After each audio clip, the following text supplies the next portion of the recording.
What is the key to happiness? Is it more money, a bigger house, fancy cars, another degree to put on your wall?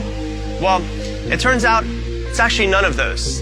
And there's proof now, because Harvard did an 80-year study on happiness that started in 1938, where they interviewed 724 teenage boys from all walks of life, from students at Harvard to boys that lived in houses with no running water.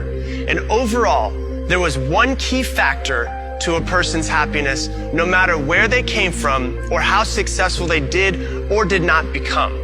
And over the course of 80 years, Harvard found out that the number one thing that mattered the most to an overall happiness that a person had was this: the quality of their relationships. Now, this is not how many friends they had on Facebook or how many people they had stored inside of their cell phones.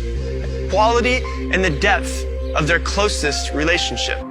And they started this study when these men were in their late teens and kept it going all the way until their deaths, interviewing them every 2 years. And they sat down in their living rooms. They got their medical records. They talked to their doctors. They did brain scans. They interviewed their wives, their children, and over 2,000 of their grandchildren over the course of the years.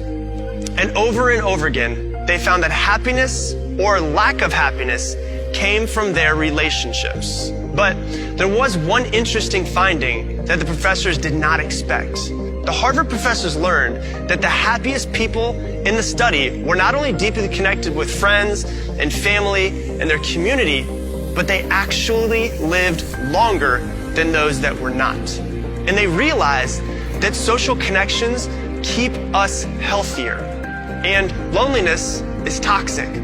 Loneliness kills. In fact, 70 different studies across the world with 3.4 million participants found out that social isolation and loneliness are linked to premature death.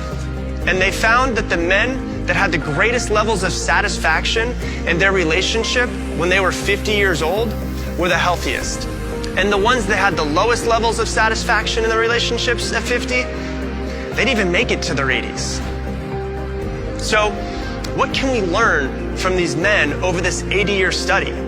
If you want to be happy, then there's one thing that you should focus on, and that's the quality of your relationships. And that's with the people that are around you, the ones that you are closest to.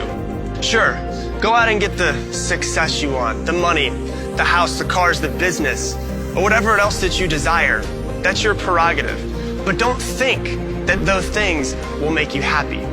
Don't think that they'll fill a hole that you feel inside of you. The only thing that can make you truly fulfilled are deep, meaningful, close relationships. So love the ones that are around you and put your relationships first and work on developing them. And the success, the money, the fulfillment, the health, and the happiness will naturally make their way into your life.